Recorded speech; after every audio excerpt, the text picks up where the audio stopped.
حضور کی عظمت، اصل عظمت کے ظہور کا دن وہ ہوگا جس دن کے کل روئے ارضی پر آپ کا لایا ہوا دین حق غالب ہو جائے گا.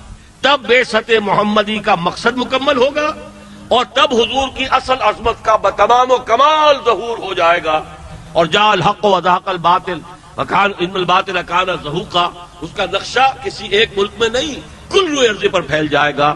اب ضرورت اس بات کی ہے کہ ہم اس کے لیے سوچیں، غور کریں، پھر کوئی اللہ کا نام لے کر کوئی فیصلہ کریں، میدان عمل میں قدم رکھیں، اس جد و جہد میں ہمارے ساتھی بنیں، فارغ نہ رہیں، خالی نہ رہیں، کسی جماعت کے بغیر زندگی بسر نہ کریں.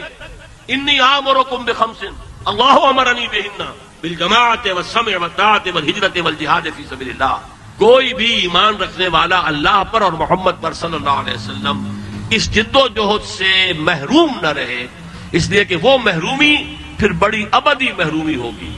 اور یہ بھی جان لیجئے جن لوگوں تک ہمارا یہ پیغام پہنچ گیا اور ان کے دلوں نے گواہی دے دی کہ ہاں یہ بات صحیح ہے، پھر بھی وہ شامل نہ ہوئے، اما عملہ فیما علما، ایک چیز منکشف ہو گئی تھی تم پر، ایک حقیقت واضح ہو گئی تھی تم پر، پھر تم زمین جنبت نہ جنبت گل محمد، تم بیٹھے رہے، تم نے کوئی قدم نہیں اٹھایا، تم قائل ہو گئے تھے، تمہارے دلوں نے گواہی دی تھی کہ بات ٹھیک ہے، پھر تم نے ساتھ نہ دیا. کیا جواب ہے؟